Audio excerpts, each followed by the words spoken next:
The story of the descent of Kabbalism from its older foundations is in itself a rather interesting and intriguing account.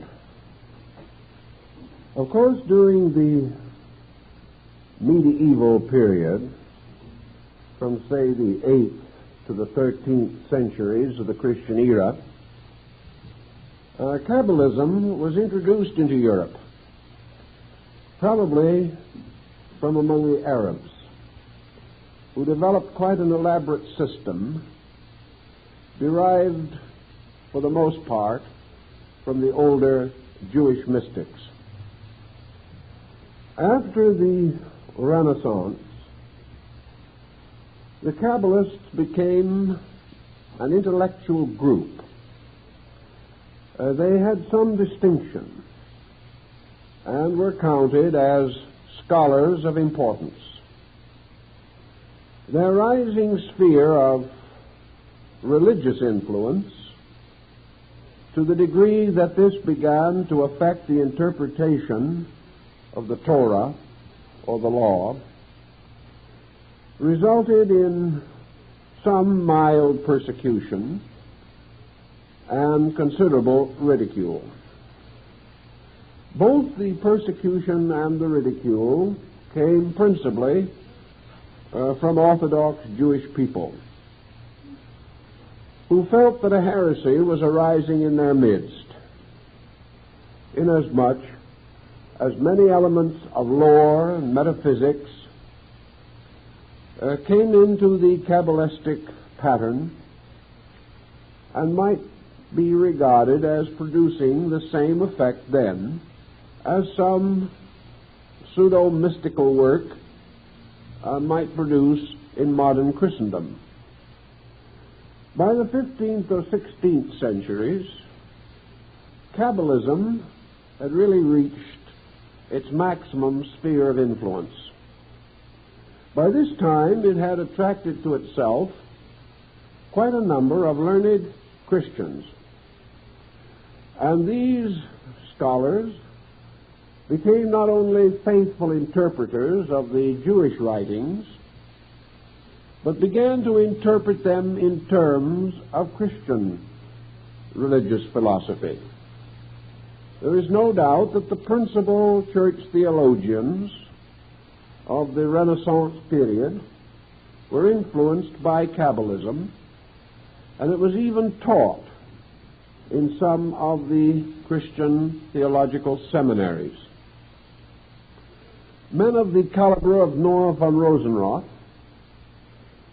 devoted their lives to the study not of the Cabala in its transcendental or magical sense, but in its philosophical meaning,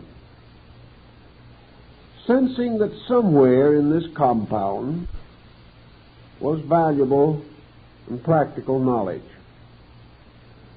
With the rise of the modern scientific method in the 17th century, Kabbalism began to decline. But before it passed into comparative obscurity, it mingled its streams with alchemy and, to a measure, the 17th century Rosicrucian mystery. The Kabbalists also gained a new kind of fame, becoming Faustian types of scholars who were supposed to have pacts with demons and to be accompanied by familiar spirits. Many legends and much lore accumulated, and somewhere along the line the infamous 6th and 7th books of Moses were invented. This invention was comparatively recent. In Germany, Kabbalistic books were publicly burned, not because of anti-Semitism, but because they dealt with subjects of demonology and witchcraft. After this situation, Kabbalism in the non-Jewish world almost completely faded from view. The remaining Kabbalists were mostly in the ghettos of European cities, especially in Germany and Poland. And most of these Kabbalists were rabbis, but they were not particularly well thought of by their own communities. They were not the good orthodox kind of rabbi, but strange, wild-eyed scholars dealing in magic and abominable arts. They were feared, and a certain amount of superstition that has always followed in the train of Jewry gave them a vestige of importance. Many persons regarded themselves as bewitched. Many kinds of magic were practiced in a time when these practices were held to be valid, and when some Jewish magician found himself hopelessly involved in either a genuinely magical or a psychologically metaphysical situation from which he could not extricate himself, he would usually quietly seek out one of these ancient scholars for help and perhaps for delivery from possession by an evil spirit. This situation continued mildly and faintly up to the 19th century. By this time, the entire subject was more or less considered as extinct. Not much was heard about it. We know there were still scattered scholars, a few enthusiasts struggling to preserve what they held to be an ancient, authoritative revelation.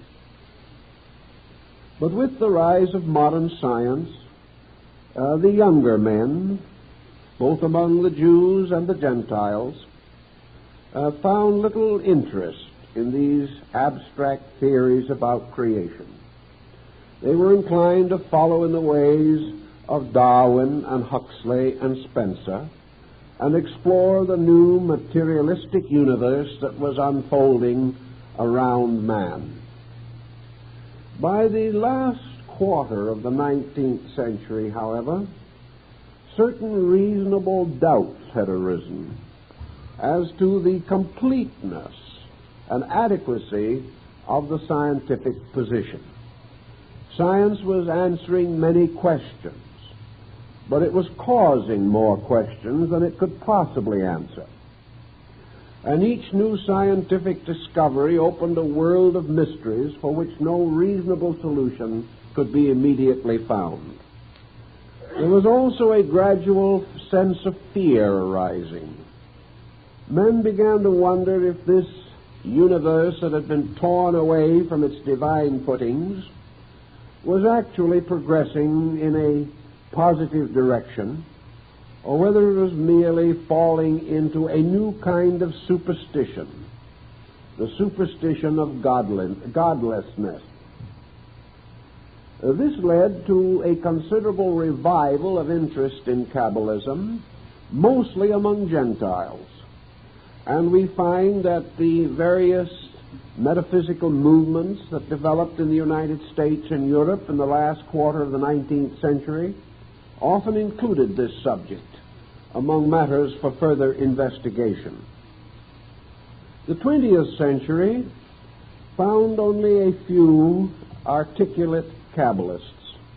These wrote on the subject, collated the available literature, and their findings were tucked away in library shelves and in old bookstores when only a few found interest in them. About 1925 to 30, however, there was a new interest in this subject. This interest seemingly began to manifest itself simultaneously in two areas. One considerable area in Germany, where both Jewish and non-Jewish scholars began to take the Cabala very seriously.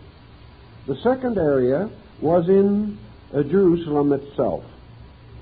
And from what we are able to learn, in Israel today, the Cabala is no longer regarded as merely a medieval superstition. It has become a legitimate area for research and thought. Perhaps one of the helpful things that happened was that man's increasing scientific knowledge and his ability to cope with world literature on a more intimate basis resulted in a new attitude toward Kabbalistic interpretation. It became possible that in the Cabala would be found scientific material. The structure of the doctrine was highly mathematical. It seemed almost archetypal. It appeared to have been impressed upon the Jewish folk mind as a pattern or an ordered revelation. To many scholars, it was perhaps the very flowering of Jewish religion. It certainly represented the motion of a religion away from a simple state of faith into an elaborate area of research, a tremendous effort to rationalize, understand, and interpret the religious doctrines of the Jewish people.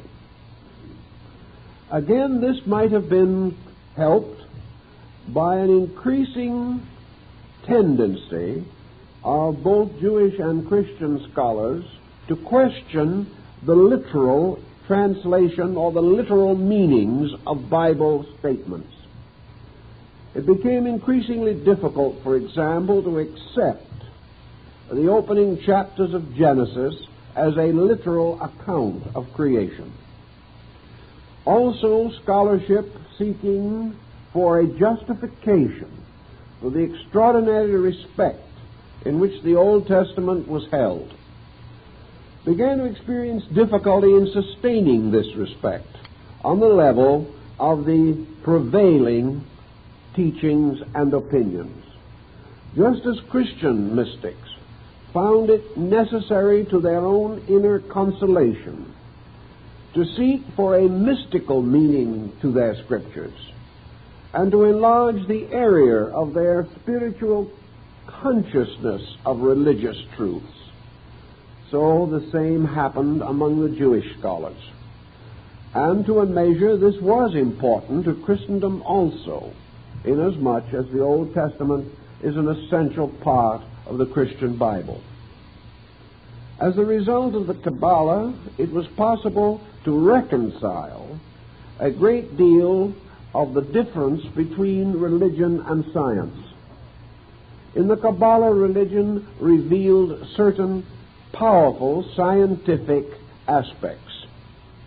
It's quite conceivable that the Cabala could sustain and support not only our more recent opinions about the nature of the universe, time, space, existence, generation, life, and death, but might even reach into the mystery of this electronic age, describing and unfolding mysteries long concealed in difficult and archaic Hebrew words, which when adequately and properly translated and interpreted in the proper context and sense, suddenly become meaningful, become intriguing and inviting of further thought.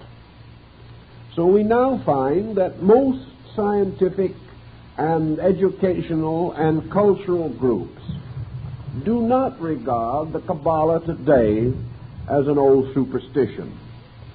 I can well remember when even progressive thinkers would hardly consider touching this subject because of its involvement in magic and sorcery. It belonged in the very outer edge of the lunacy fringe. But now, this fringe has taken on an orthodoxy, a reasonableness, and an intelligence.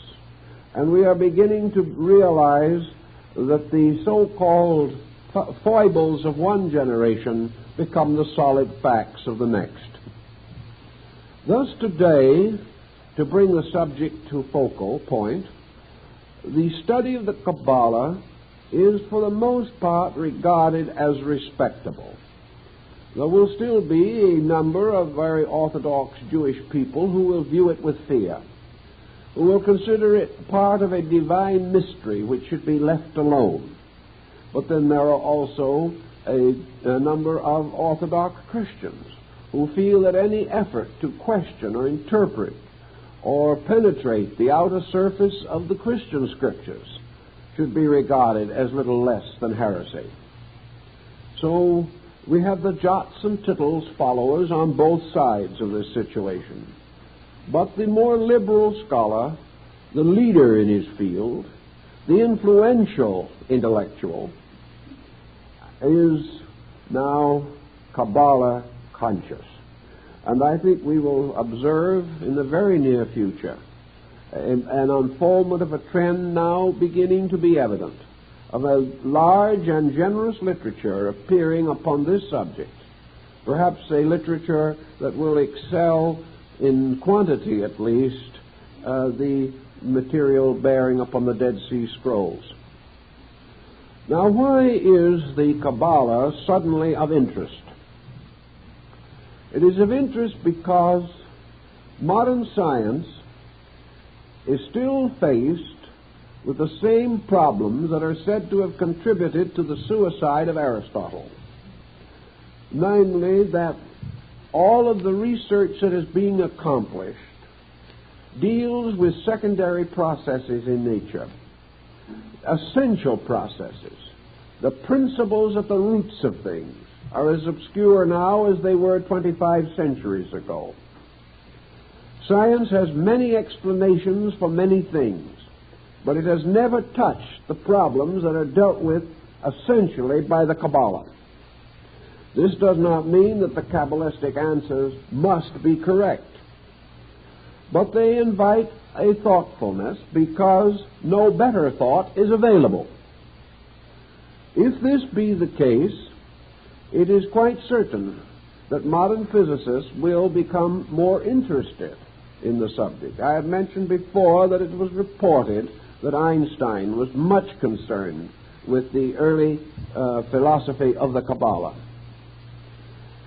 It was a kind of religious science, a science dealing with divine things, and it handled certain problems which perhaps we can summarize in a few statements. First of all, the Cabala, together with most religious beliefs, moved upon the assumption of an eternal God, a being in all things sufficient, an essence, principle, or power enduring and sustaining itself by itself throughout all time and space. This power was innately and intrinsically all good and all-knowing. It was absolute and in its authority, and before the face of this one there was no other.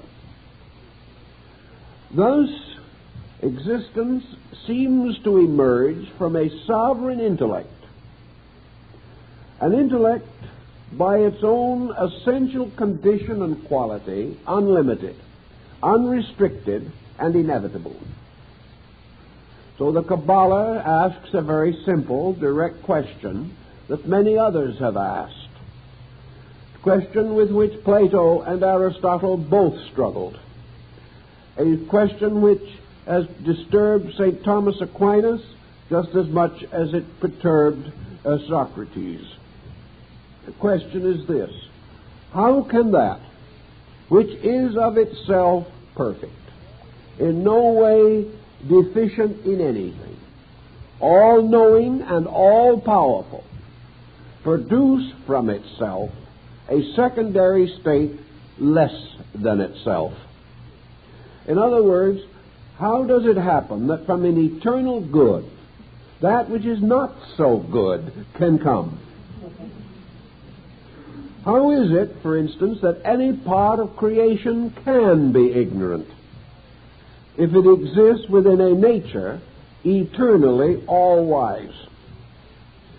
If our own constitution is composed of a substance, itself in turn composed of consciousness and intellect, how does it happen that we are able to enjoy so much unconsciousness and so little intellect? Also, by what reason, purpose, motivation, or authority would that which is already all in itself, beyond which there can be no more, why should this enter into a state of creation at all, for any reason, at any time? What can it create that it is not already possessed of in its own nature?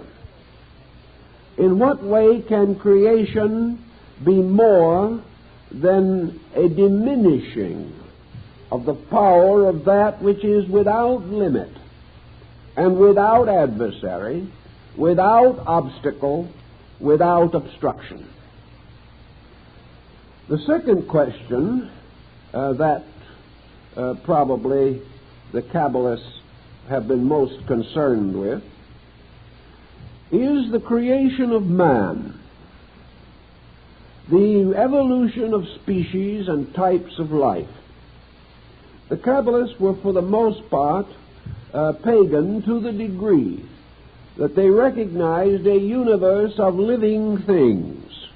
The law of evolution perhaps was not so defined by them, but it was certainly inherent in their doctrine and tradition. Therefore, we have the all-good, the eternal Father, producing from himself a being in his own image, empowered with his own attributes, and being actually an extension of himself. The first thing that this image does is to become tempted and fall. Now, what is the weakness in this image? Why is this image unable to maintain its own divinity?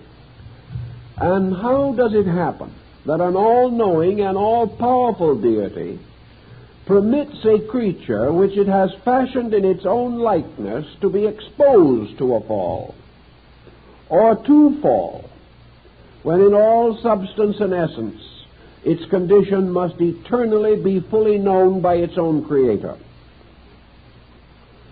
The next question, that seems to be rather reasonable and logical, then has to do with the problem of the redemption of this creature, the power by means of which this creature is brought back again to the state of its own divine nature. This redemption is a slow and arduous process in which the creature, struggling desperately through the mystery of the creation, must ultimately be reunited with the substance of the Creator. This was an elaborate formula in itself.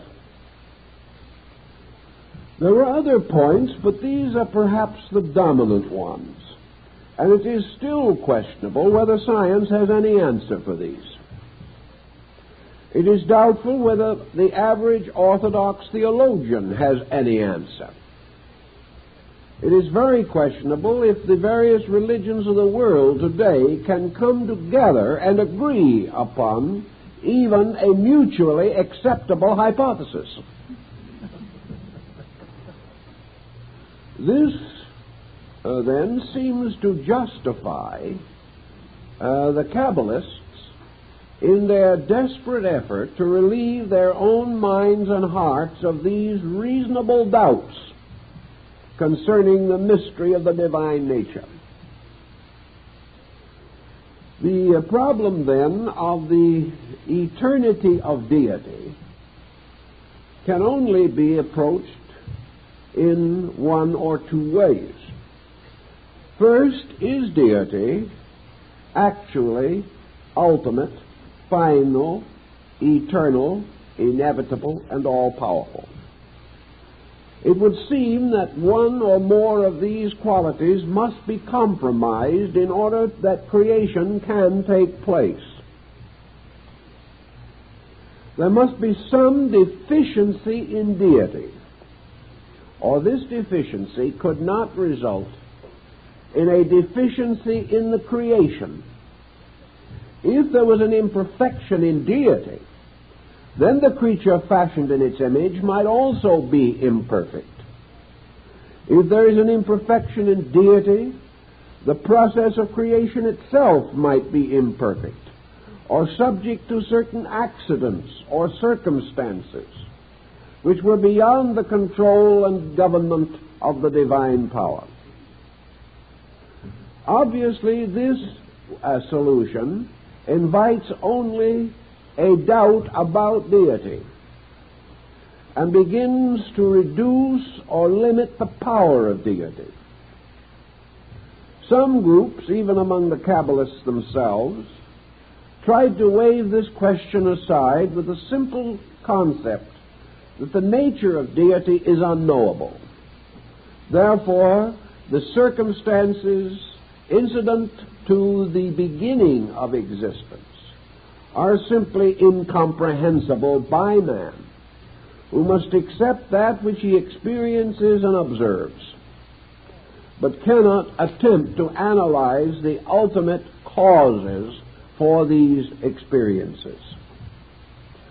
The second solution to the problem perhaps was most essentially Kabbalistic.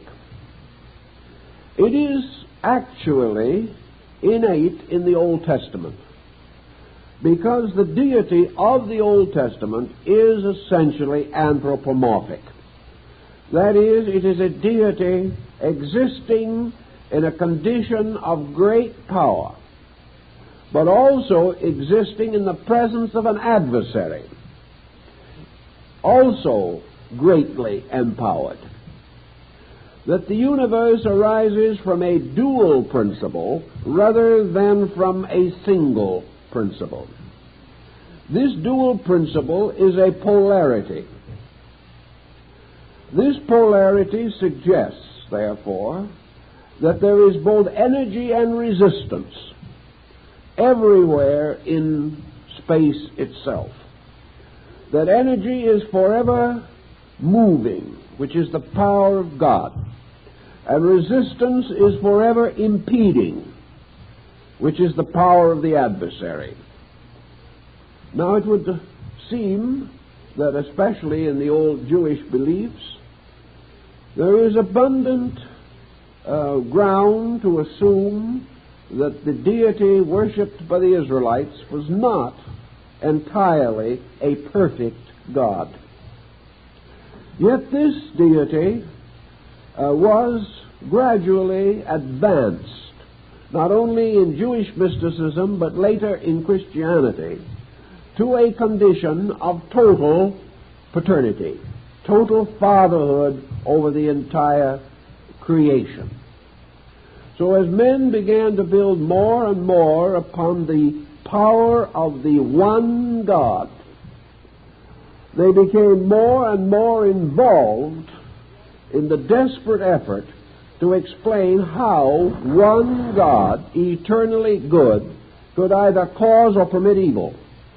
The more they stressed the one God, the more they forced evil upon that God as being the only possible solution to the fact that the all-powerful was not all-powerful in all things.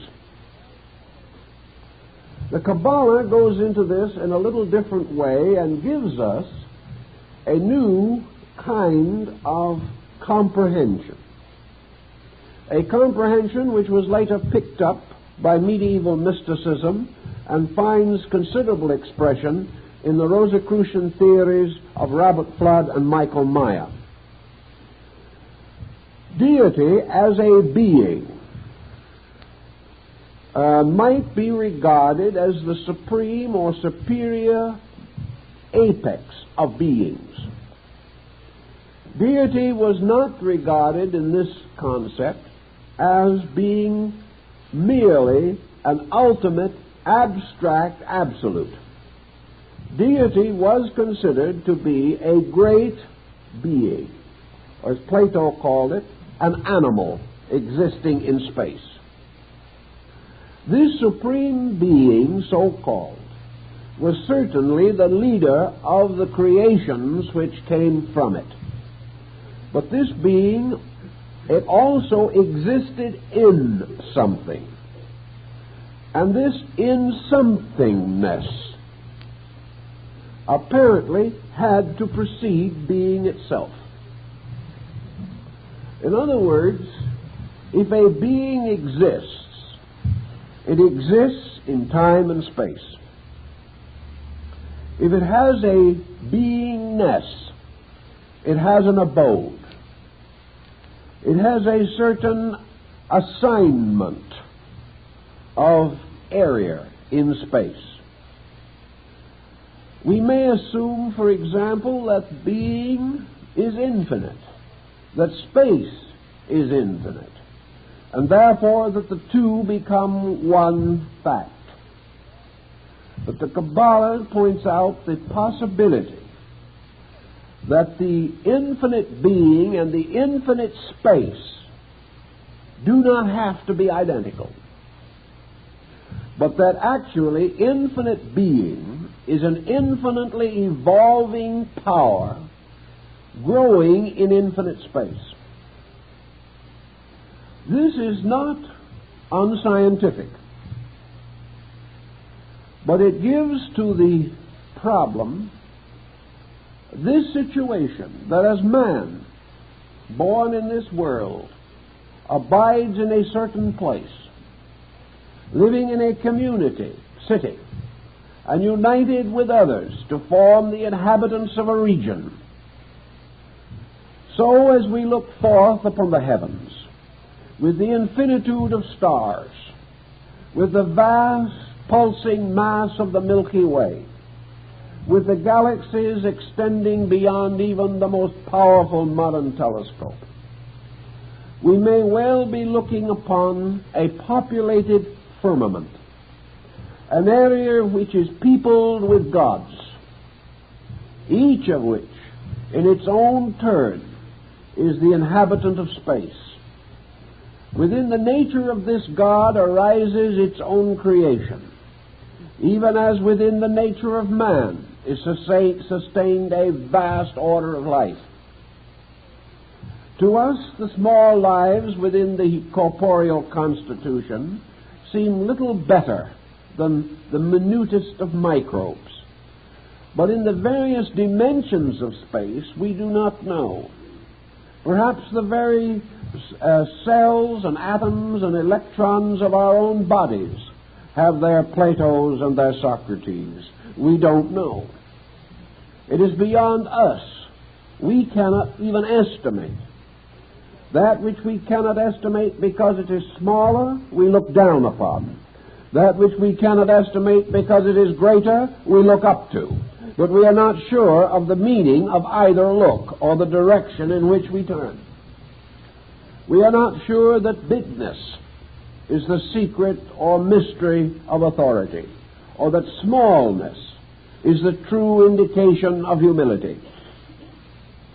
These factors may be completely arbitrary, created by our own minds, and having no meaning or existence outside of the intellectual processes of the Homo sapiens. This, then, caused the Kabbalists to contemplate a very interesting thought.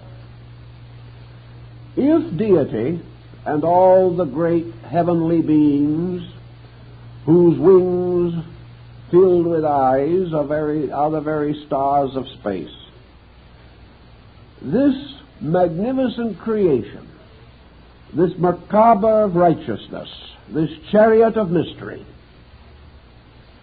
this creation all exists within something. Now we can proceed by Aristotle's process of regressive evasion to come to the simple conclusion that the only answer is that our God lives in a greater God, this in a greater God, and so on until our inquiry is exhausted, but nothing is answered. The Kabbalists did not feel, however, that this was exactly true. From my researches in the subject, I believe that they felt that there was another kind of existence apart from being. Now, this might get us into trouble with Parmenides and a good many other classical thinkers. And so all we can do is blame the early rabbis working by their oil lamps. Is there something that has an existence apart from being? The possible use of two terms might explain this or give us working language. This may have little to do with the dictionary, but it may be useful for us in the next 3 or 4 evenings. And that is to define or divide or differentiate being and existence. Now, we can do this in a rather simple manner. Being certainly suggests a creature, a being of some kind. Being suggests an objectivity of life, a state of coordinated or integrated activity. Being suggests the opposite of not being. But not being itself does not necessarily suggest vacuum. Not being suggests a state in which a not beingness may have its own natural condition. This we will term existence. For existence does not necessarily suggest God, but being can, especially if it is capitalized. So the Cabala seems to tell us that in the beginningness of all beginnings, being rested in existence. This existence came into manifestation as being. But this existence is not merely another kind of God that must keep on retiring into some higher order of hierarchy until it goes beyond reason or intelligence. This existence is simply the infinite potential of life, energy, time, and space. Now, these in themselves do not have to be persons. They can be like the surface of a vast ocean. They can be rich in substances and even in essences. But they may have in themselves no self-awareness as we know self-awareness. This existence may slumber forever. And there is something very reminiscent of it in the more rarefied strata of higher Buddhism, where it seems to come very close to the Mahaparinirvanic state. This state, as Buddha himself tells us, is a continuance with non-existence, as we know non-existence, non-beingness. It might almost be called a kind of existence without being, going on and on and on. Now, this in itself doesn't solve too much, but perhaps it gives us a kind of wedge. And this brings to our attention some of the earliest speculations of the Kabbalists, as set forth in the writings of Rabbi Akiba, and later the writings in the medieval period of Isaac the Blind. This essence-ness, like the ocean, cannot be regarded as a god. Even the Greeks had to create an ocean deity and give him domain over the seas. The deity ocean was not identical with the physical substance of ocean. But what was it that dwelt forever? Not as a being, but in existence, indivisible from it, innate in it, continuing through it. Something that had its authority from the infinite beyond the infinite. Something that was old before gods were fashioned. Something that goes on like the strange antiquity of race, so that all men are descended from an old line that goes back to a dawn which cannot be measured. And in the Cabala, that which exists in the substance of existence, apart from being, was called Torah. Now in Torah we have usually the concept of the law. We are of the opinion that the term Torah should be applied to the Pentateuch, the first 5 books of Moses, and sometimes the 6th volume. Not, however, the 6th or 7th book which I just mentioned. This Torah, to the Kabbalists, therefore, was nothing more nor less than the absolute, immutable law of existence. A law which both gods and men must obey. A law from which even the creating power could never escape. For it was no more possible for the Creator to fashion a universe outside of law than it is possible for a chemist in a laboratory to make an experiment succeed if it is contrary to the laws governing that experiment. Thus the law becomes, to a sense, existence.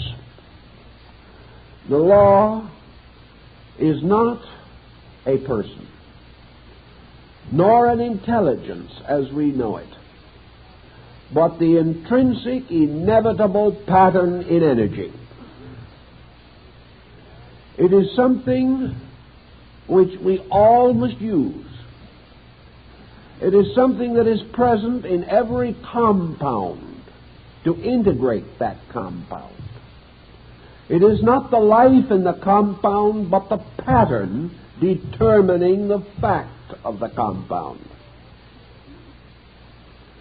This law can be, and sometimes was, considered to be equivalent to the will of God. But according to perhaps some schools at least, the will of God was only the obedience of God, by means of which deity moved only according to that law, by means of which all motion, movement, or existence must be regulated. This law, then, was the tremendous sleeping giant. This law was in everything. But in all these substances, it was not a consciousness, but an archetype. It was not necessarily a being any more than an architect's drawing is a being. It was a vibrant, inevitable process inherent in energy. And no matter what we do or how we do it, everything accomplished must be according to the law of its kind. And to the Cabala, even the ancient of ancients could not exist beyond, outside of, or superior to the law of existence. Thus it is written in the Cabala that when the Ancient, whose name be blessed, was resolved to create the universe, this Great One, the Ancient of Days, first called loudly into space and brought forth Torah, the law, and communed with Torah, and obeyed and followed the instruction of Torah, thus grouping the 22 letters, or the shining diadem, into the patterns that were decreed by Torah. We almost have the same feeling in the great opera of The Ring, Wagner's wonderful story of the Norseland, when Odin calls forth from the earth the mother of all mysteries, the Ancient One, Erda, the earth woman, nature, the great mother who can never be denied.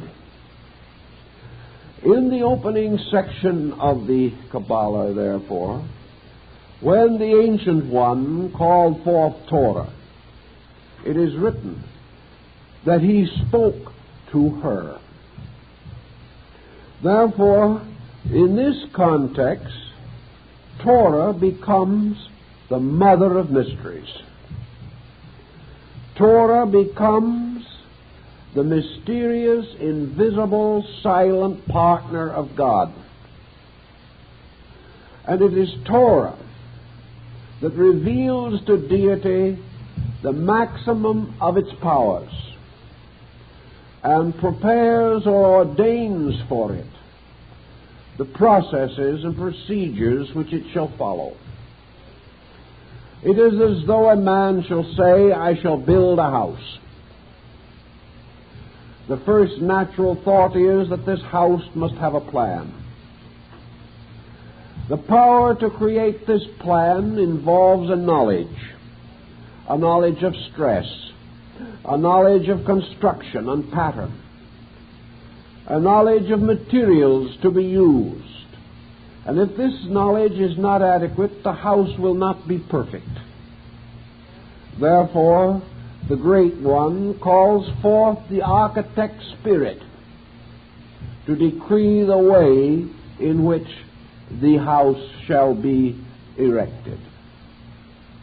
And in the Cabala, deity calls forth Torah as the one who has always existed, the one who can be brought out of darkness by will and energy, but also the Torah as the great mother of mysteries is the one who must be obeyed. The very concept then gives us a rather interesting point.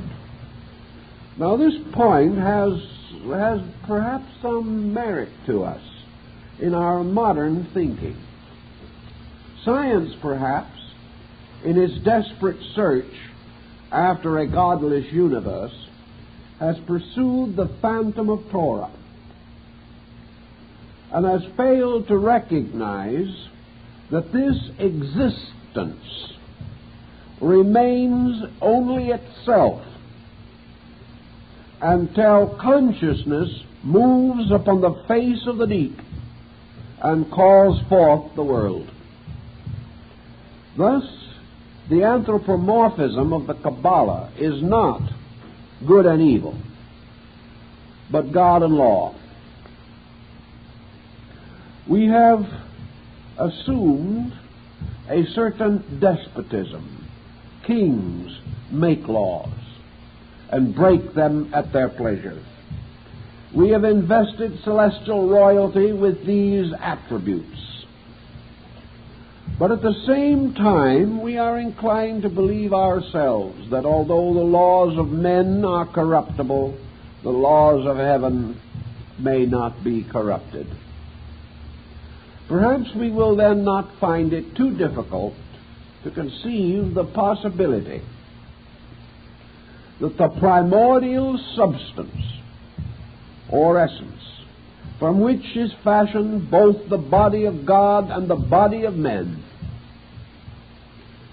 has its own rules by which this fashioning must take place, and that these rules are not imposed by an outside will, but are Zen-like. They are the effortless efforts of space. They are that in which there is no need for consciousness. For consciousness is not necessary for the continual motion of the law in its own nature. Consciousness is only necessary for an exceptional motion of law, or the adaptation of law to a particular purpose. The river flows from the mountains to the sea, like the Yangtze, mother of waters. The motion of this river to the Chinese was an eternal fact, and was much like law itself.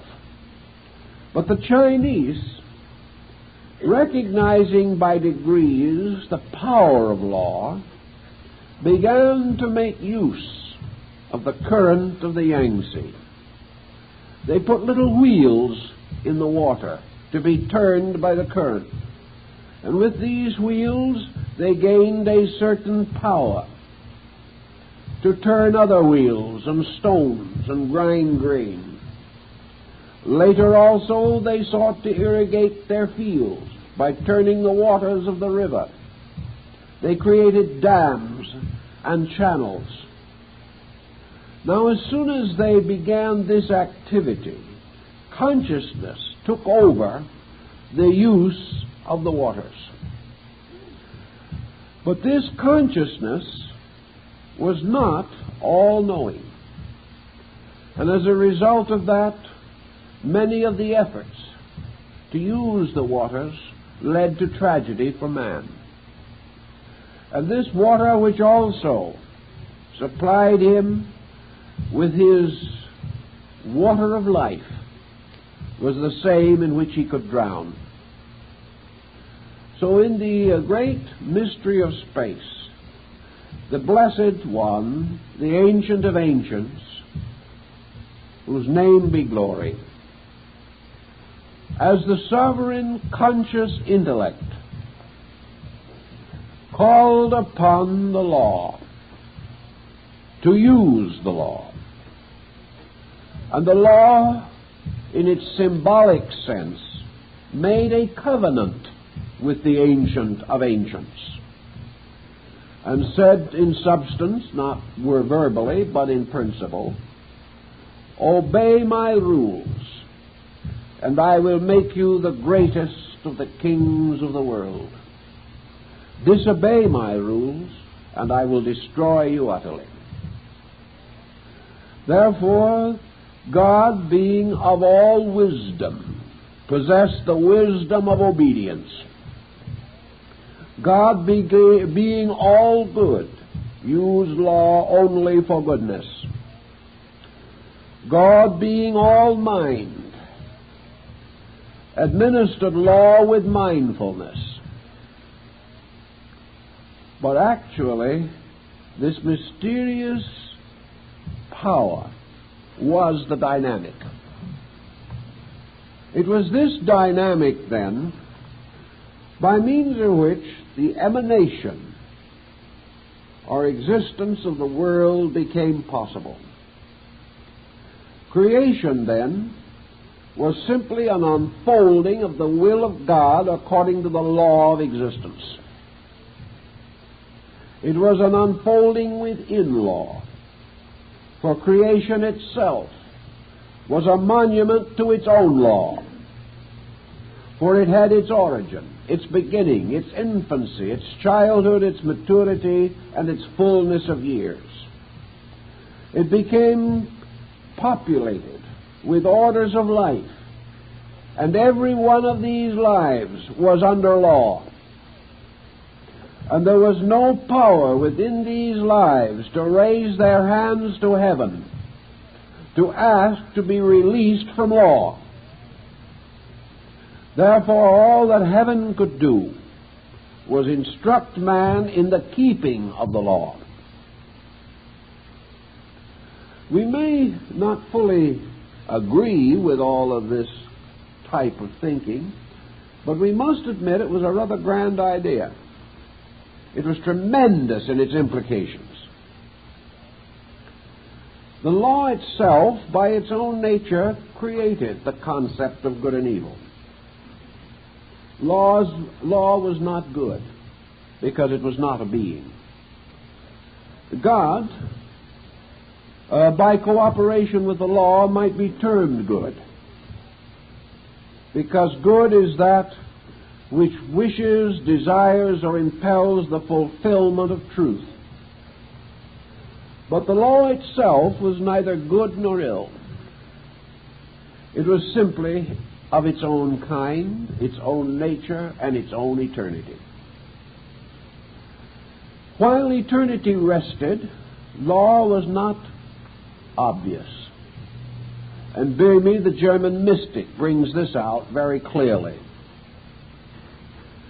There is no manifestation of law until the processes of creation begin.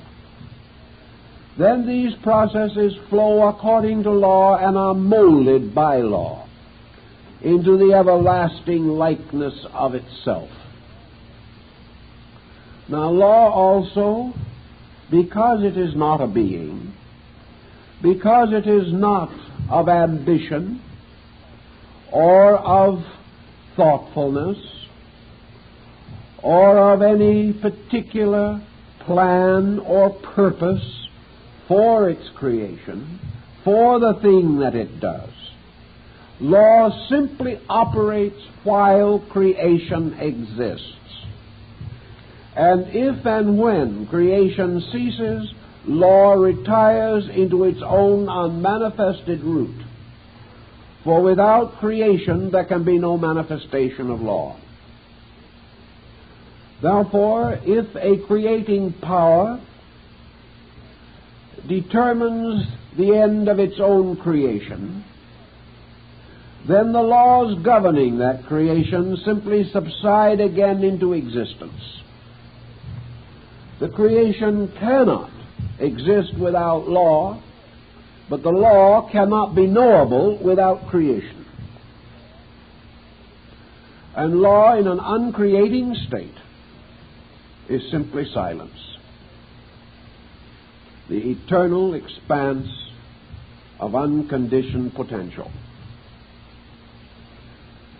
In the Cabala, this concept of space law was held to be feminine. And perhaps in this sense of the word, the average ardent feminist of today will not object to the usage as being detrimental. This is no disparagement. Actually, it seems to tell us that even God must obey, that this eternal mother principle is therefore supreme in space. Now, why would we assign this concept to a maternal polarization? Obviously because the existence of existence itself sets forth the area in which a creational process can occur, and the operation of will upon no man hath ever lifted. So the veil of space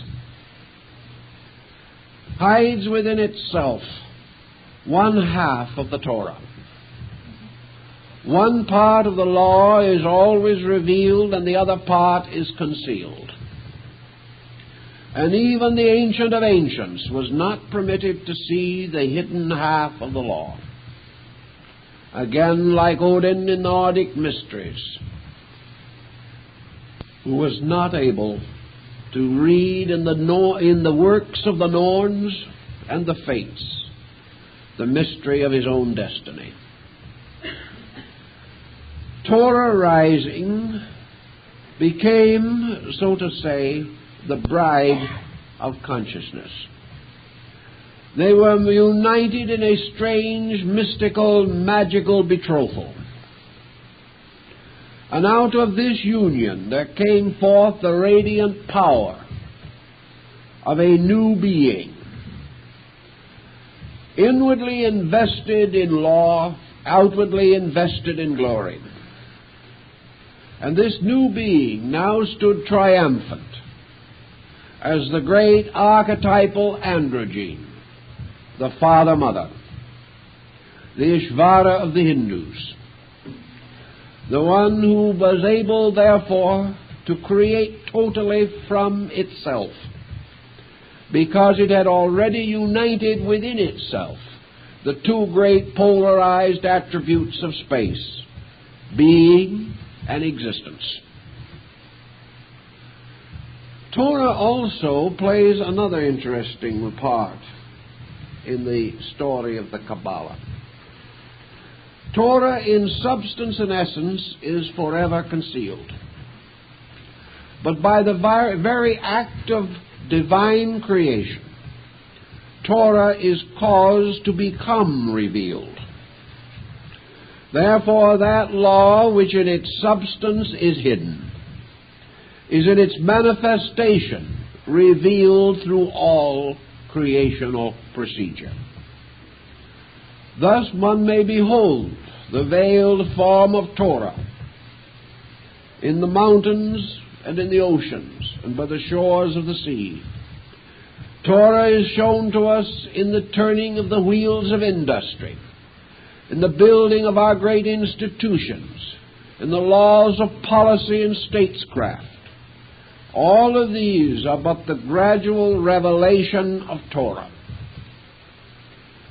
For that which is revealed by the process of creation is the immense pattern of framework laws upon which creation hangs, and without which the conscious being is unable to fulfill its own purposes. We have the same again in the mystery of the microcosm.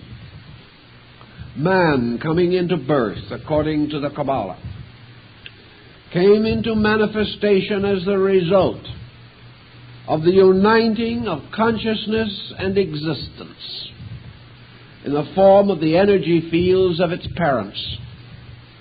And where these fields met, a strange vacuum, which was actually a blending in perfect equilibrium of these two principles, formed the door through which the soul entered into generation. But once it was born or conceived, this soul begins to manifest the law. And the law of existence begins to take shape in the embryo. The law of existence begins to fashion the bones and the sinews. The law of existence, as the great architect, designs the whole strange compound fabric of our bodies, our emotions, and our minds. And finally, when man stands forth, his consciousness is still hidden, but the law that fashioned him is revealed. It is himself. Yet this law is not a being. Man does not say to his bones, obey me. Man does not say, I will have them differently. Man says, these are my bones. This is my flesh. Therefore, these are my attributes, and with these I will labor. So man accepts the pattern devised by law, brought forth by law, guarded by law. And he must go further. He must give his final allegiance to this law. For if he corrupts it, breaks it, or violates it, then the power of his consciousness to function is correspondingly diminished. This, applied to the macrocosm, or to the workings of the great face, the macroprosophus, means that in the same way, divine consciousness may labor through the body which it has fashioned, but in its labors it must protect the laws of that body. For if consciousness does not protect the body, it loses the power to express itself in this area or field of manifestation. So even the power of will must obey the law of the inevitable. And the struggle between will and inevitable might almost seem to be the struggle between evil and good. For finally the law must be good, and that which conflicts with it must be the evil. From this point, it is not entirely impossible to conceive of the struggle between will and the inevitable. It is possible to understand the rebellion of the angels and the pride of Lucifer. And it is also possible to understand the establishment of Michael as the psychopompus of the armies of heaven, the hidden God of Israel. For Michael was the archangel of the law, a form of the great power that was gradually and inevitably to be revealed in the nature and substance of Metatron, the angel of the face. In this same mystery, then, Torah, or the Great Mother, finally becomes revealed in that all parts of things which are of themselves organic or functional or arise from compounds which in nature are dissolvable and must be sustained by will and law.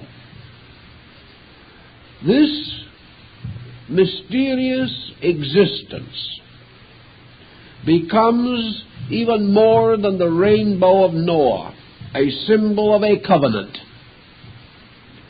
For the fact that we are, the fact that we exist as we know ourselves, proves that we have a covenant with law.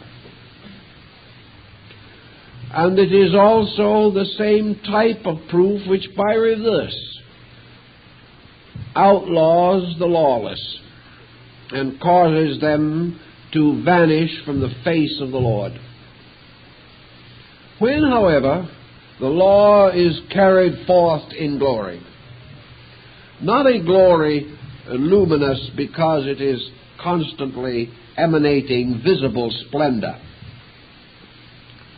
but glorious in the sense that it is not necessary, as Lord Bacon says, for God to convince man by extraordinary means, inasmuch as the most ordinary means are themselves sufficiently magnificent.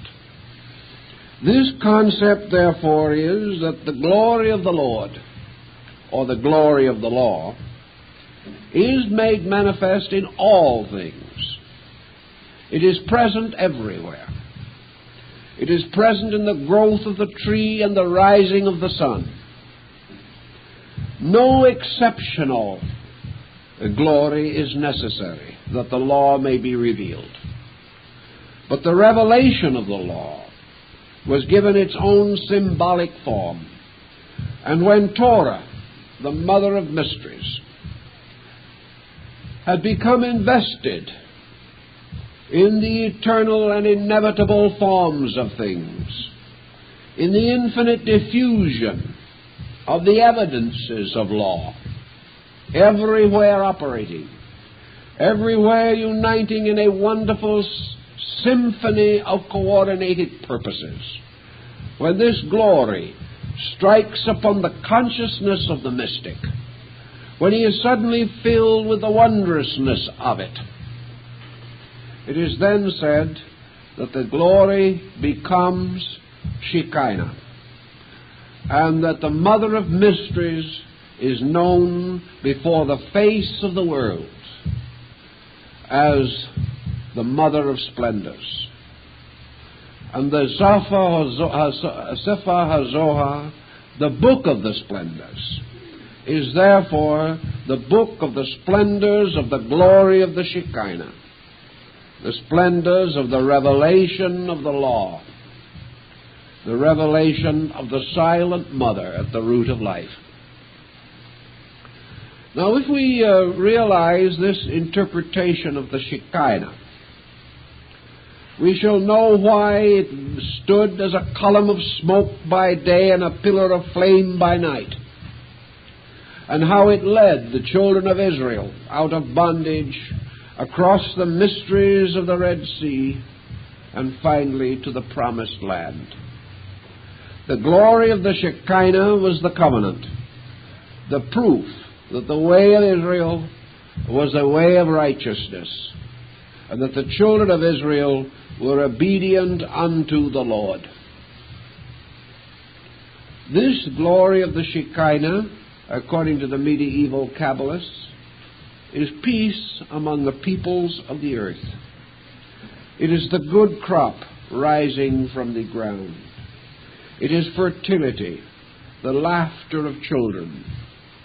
The Shekinah is faithful men, not only bending their heads in prayer, but bending their backs side by side in the service of each other and the common good.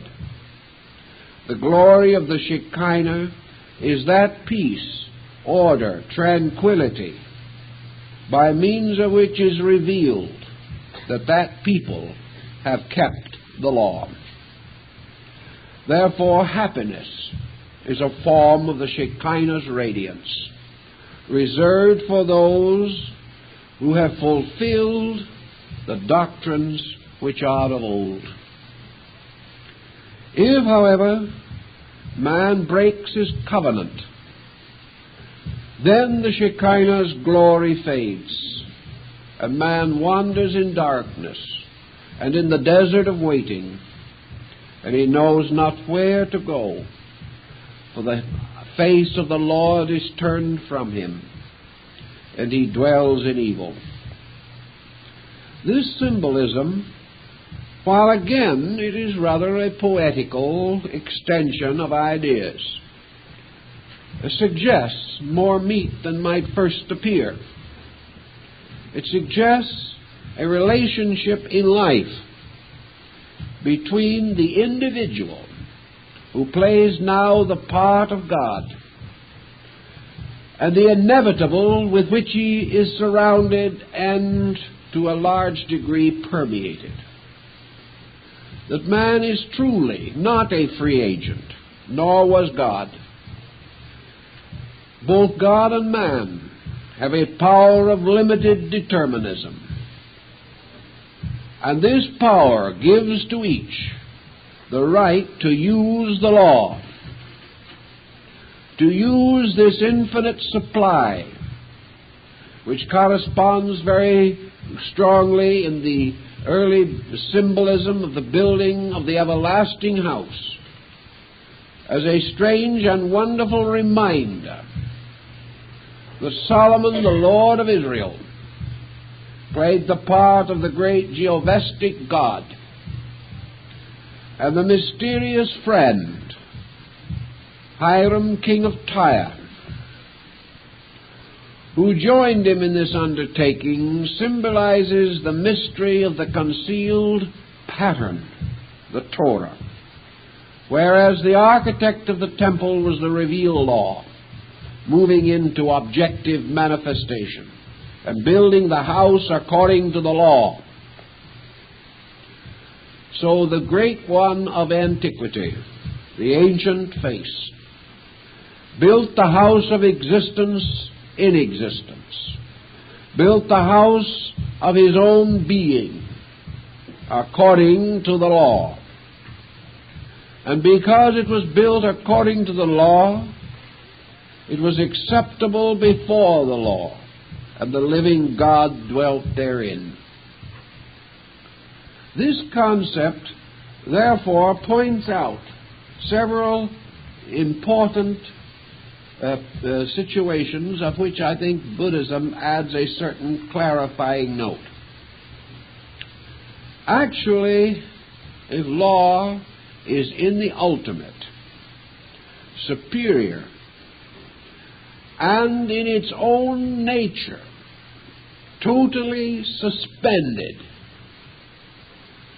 then in the Cabala we can understand why even the Great One, the Holy of Holy Ones, could demand nothing of the law, but could only entreat it,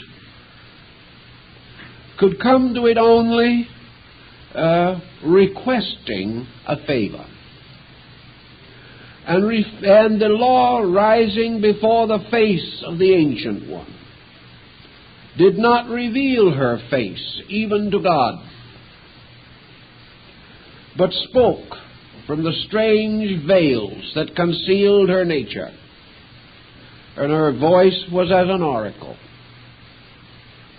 And she said unto the Ancient of Ancients, "It is not meet nor seemly that a great king should be without a kingdom." This was the statement of the law. And by the power of the law, therefore, the Holy One was empowered to bring forth his world, to set forth his generations, much as in the story of the Greek creation myths of Hesiod and the Orphic theology. Therefore, with the sanction of the law, the Great One brought forth his kingdom. And because the law was forever veiled and concealed in its own essence and substance, it is also said in the Cabala that when the streams and the rivers mingle, who shall know the compound? That in this great process of creation itself, the operations of law became so strange and mysterious that the mind of neither God nor man could fully comprehend them, because the law was infinite, and all minds must be in some way finite. The law was infinite, and even consciousness, because it was consciousness, could not be unconsciousness, therefore could not be complete. Therefore light, by its very nature, cannot be darkness, and the mysteries of the darkness cannot be known to the light. For wherever the light goes, it hides the darkness from itself. This is a very interesting point, for it tells us, therefore, or causes us to come to the comprehension that in the processes of creation, the mystery of the interaction of consciousness and existence, universal will and law, resulted in a series of intermediate conditions, conditions in which one condition imposed itself upon another. The attributes of one law impinged upon the manifestations of other laws, and there arose a vast net of lawfulness. This net was not evil, but it was the strange interweaving of infinite law in its infinite manifestation. And this strange and wonderful interweaving brought with it a strange complexity in which life itself could not quickly untangle the threads of this snarl of cosmic process, so that even man today, where the analogy is always brought back to man in the Cabala, that man himself, though of the greatest righteousness and of most saintly nature, even Moses himself, could not in all things keep the law. Therefore, being unable to fully comprehend that which was in excess of its own comprehension, man inherited the mystery of death. For death is merely the ultimate incapacity of the conscious being to achieve an absolute harmony with the eternal pattern. Thus all things, by falling short of the law, fall short of their own survival or of their own continuing existence. And through their falling short of their own perfection, they are therefore subject to the infirmities of imperfection. And this is no reflection upon either God nor man, but the simple insistence of the Kabbalist that both gods and men are laboring with an infinite that is ultimately unknowable. But that this infinite, instead of being a person hiding knowledge, or a being suppressing its own good, is a vast network of available energies, by means of which creating powers on all levels, whether a God creating a universe or a musician writing a song, all these things come out of this infinite reservoir of potential. But there is no being that knows the end and substance of this reservoir. Therefore, there is no being that can absolutely and certainly and infallibly determine the ultimate purpose of law. This is concealed within its own inevitable nature, and its veil no man can raise. The path of virtue in the Kabbalistic way of thinking is therefore the path of gradually increasing intelligent cooperation with law. It accepts the absolute autocracy, not of an arbitrary deity who hardened Pharaoh's heart, but of a principle beyond which there can be no appeal, the absolute existence with law co-eternal with and in itself. This, then, out of law is the infinite productivity. All forms emerge from law. All patterns, devices, structures arise from law.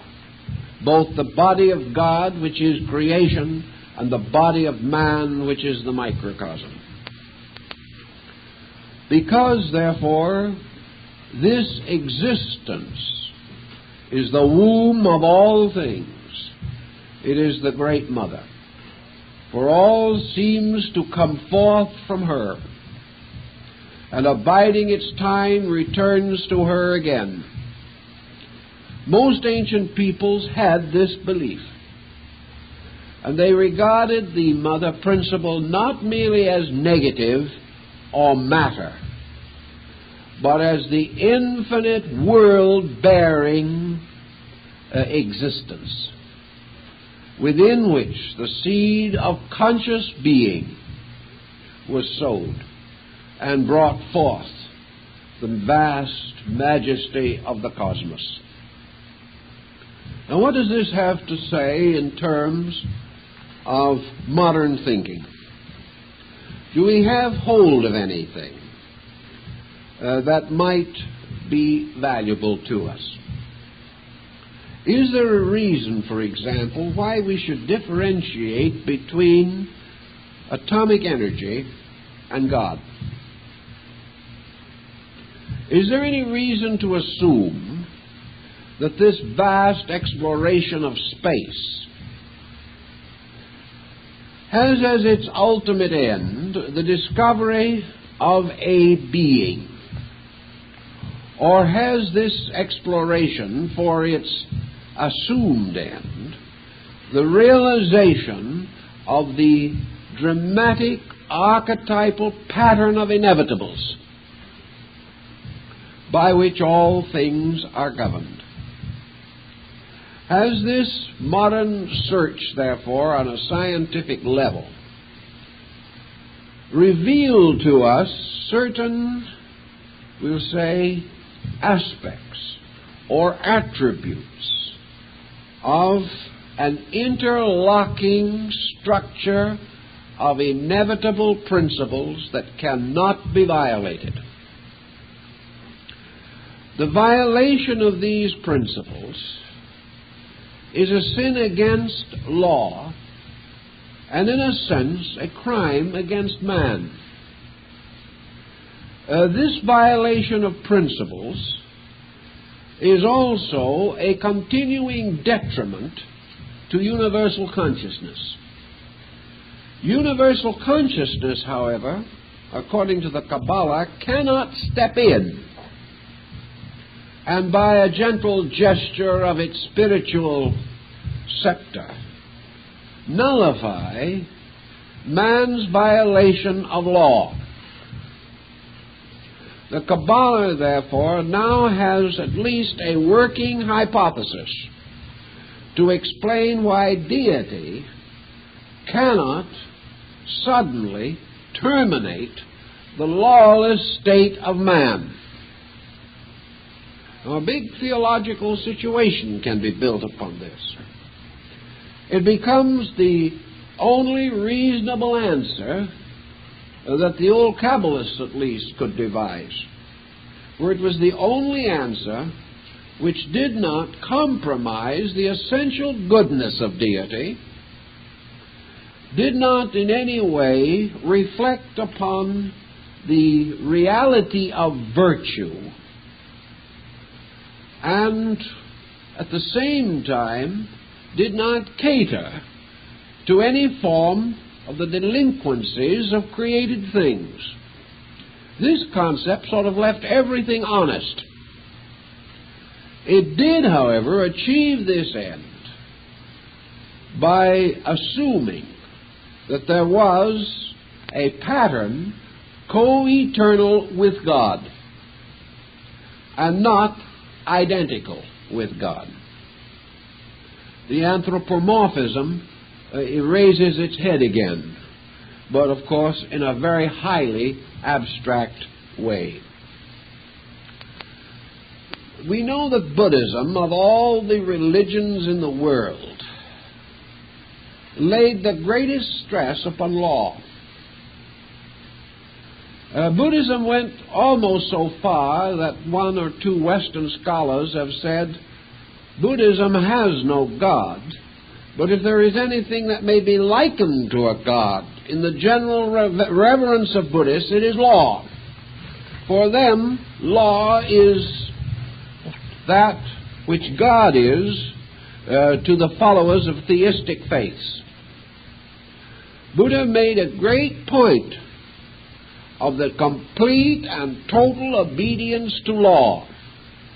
In this he broke from Brahmanism and the worship of the Hindic divinities. Brahma appears in Buddhism, but in a subsidiary capacity. Brahma as deity and as consciousness in space in Buddhism is subject to law, which of course is an interesting phase of Eastern religion. But ultimate release is not found by pleasing God, but by obeying law. Only in this obedience can truth be achieved. But the byproduct of the obedience to law is that deity is glorified and made satisfied. Therefore, man adds to the glory of God by obeying the law. this would be very similar to the Kabbalistic position. Buddha now also goes on to explain that involvement in law is existence as we know it, and that as soon as the being becomes disentangled from the mysterious interoperation of the skandhas, this being slowly disappears. Being as we know it, then, is a network of laws. And man exists only to the degree that he is unable to fulfill the law. Existence in Buddhism, therefore, is a condition of inadequacy. Because if everything is brought to a state of absolute harmony, existence as we know it disappears. Therefore, in Buddhism, we might assume that consciousness corresponds to God. Law corresponds to the Torah or the Great Mother. And when these are brought into equilibrium, universal existence as we know it is suspended. Consciousness and existence are returned to their primordial states, the state in which they have dwelt prior to the creation of a world. In the suspension of these two, therefore, there is not the reestablishment of a one God theory, but there is a return of consciousness to the field of law, where it remains until such other time as it is called forth again. In the Cabala, consciousness is of a nature different from law, in this, that consciousness is an evolving being, and through infinite manifestations, from the least to the greatest, it has grown up in space like a great tree. If this tree shall die or fall, then from its acorns new trees will rise, and the growth of the forest goes on forever. And the forest is composed of living beings, but the earth in which the roots of these beings gain their nutrition, this earth is law, the dark mother, the invisible provider, the sustainer, that becomes benevolent when benevolently entreated, but when certain conditions arise, ceases its benevolence.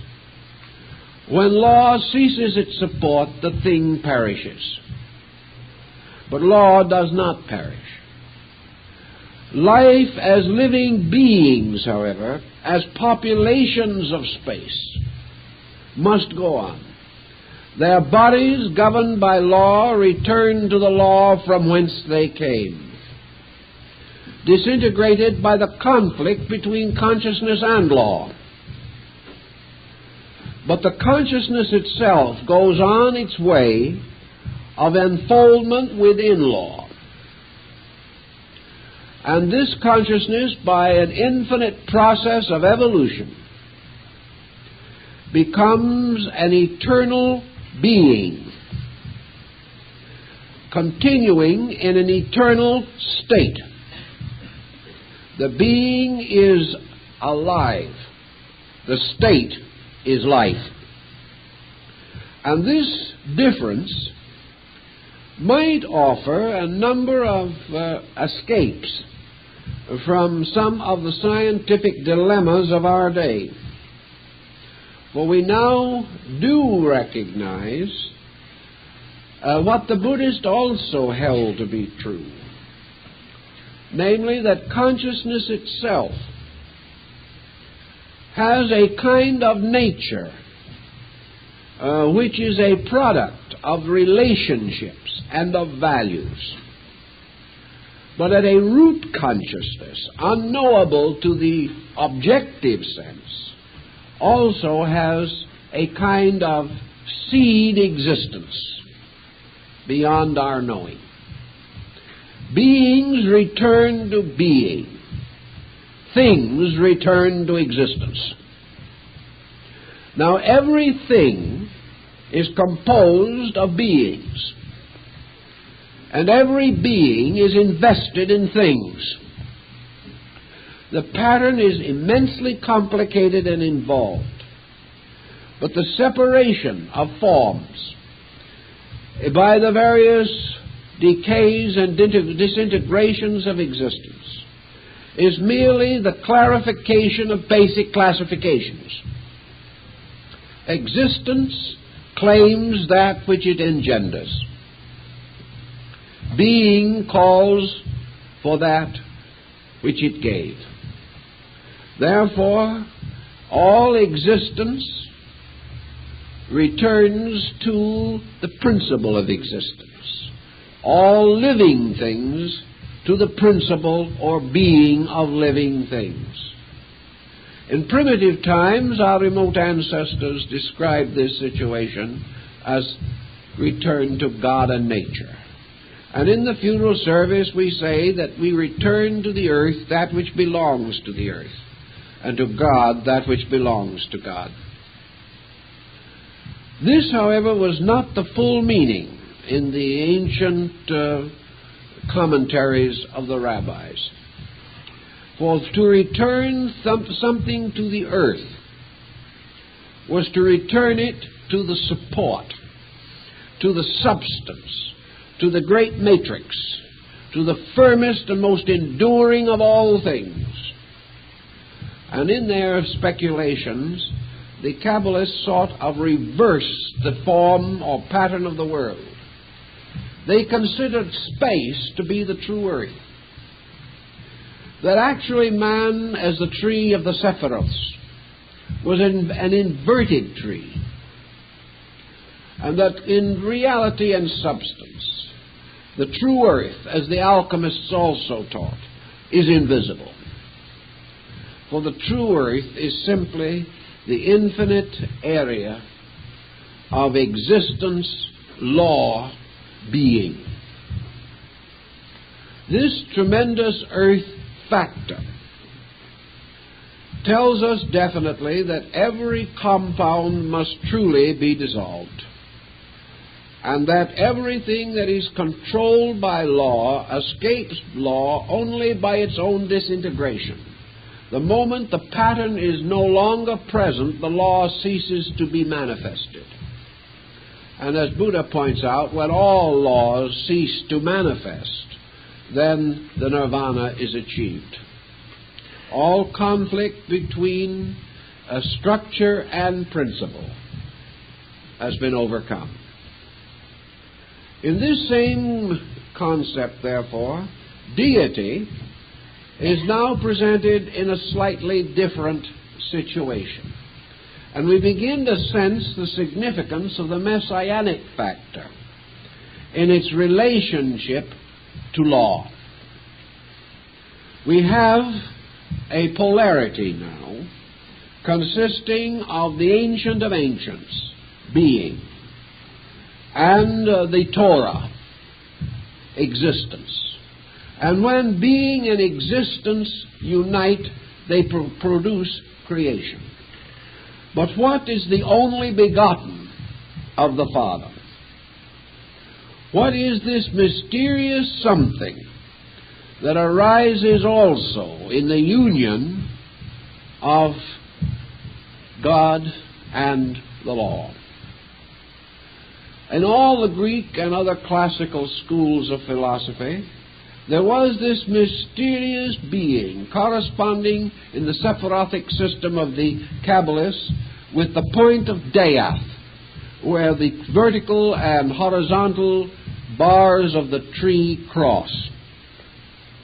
This mysterious other beingness that comes into existence, the Son of Man and the Son of God, the mysterious messianic power is there and is present as an intercessor between being and existence. An intercessor between the inevitable of the divine will and the inevitable of the immutable law, and the inevitable that these two shall conflict. This principle is not compromise. It is a principle of mediation. It is the Gnostic aeon of the Sota, which stands glorified between the Ancient One and the splendid form of the Virgin Sophia. Again, the Mother of Mysteries.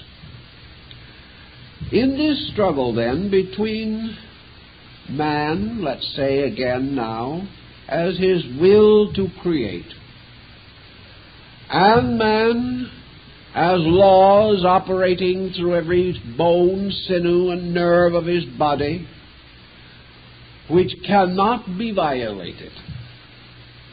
There has to be some kind of a middle ground here. The ancients regarded this as the soul, the firstborn of heaven and earth. And the psychic factor has still remained essentially a mystery. And in the Cabala, the mystery of the soul was given a great deal of a very patient consideration. But being naturalists by their general thinking, and rather practical people in spite of their broad abstractions, the Kabbalists took a simple example from their own way of life. Here is an individual, a consciousness we call man. Here is, we will say, resistance. Force, power, will, energy, meeting resistance. The resistance of circumstance, or on the higher level, the resistance of violated law. For when man violated the law, Torah rose in anger to the face of the Great One and demanded that the lawbreaker receive appropriate punishment. Just, of course, as Juno was forever plaguing old Jupiter, and no one was quite able to make out the meaning of the legends. Between, therefore, a consciousness and the immutability of law, a pattern was set up. This pattern was created for the primary purpose of bridging or reconciling the opposites. This pattern must be the immortal mortal, must be the world hero, must partake of consciousness, yet also must share in the mysterious mortality of the law. This being must achieve its strange position through experience. Here we have the two great powers abiding together. God as being, the Torah as law, each from the vast pinnacle of its own aloofness, pouring its resources upon the mystery of creation. Yet, the solution to the mystery, the ultimate solving of the riddle, is only possible to some creature that stands in the midst of creation itself, and therefore experiences in itself the operations of these two sovereign powers. The purpose of this concept was that man should occupy that place, that man should worship God and keep the law. In this sense, however, a kind of archetypal man was devised. For man himself, as a principle of equilibrium, must also bear witness to the chemical compound of will and law.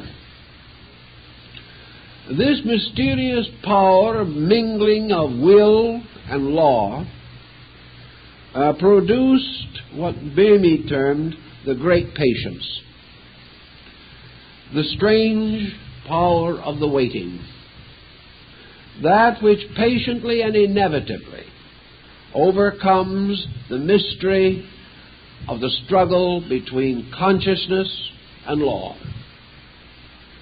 And this mystery is the psychic integration of mind and emotion.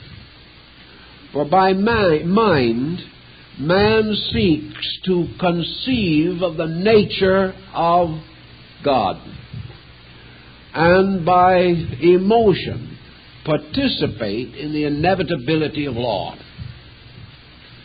Therefore, man may feel the law, and he may know the God. And out of the blending of feeling and emotion, feeling and thought, therefore was created a psychic entity, an experiencing mind, the mind of the great pity, the mind that was aware of the sorrows caused in the confusion of the middle distance, the mystery of the aeon that died for the aeons in the Gnostic philosophy. This problem then becomes the next essential secret of the Kabbalistic system, and that is the one that we have to take up next time, when we will go into the problem of Michael and Metatron, the angel of the face. And so I guess that's about all for this evening.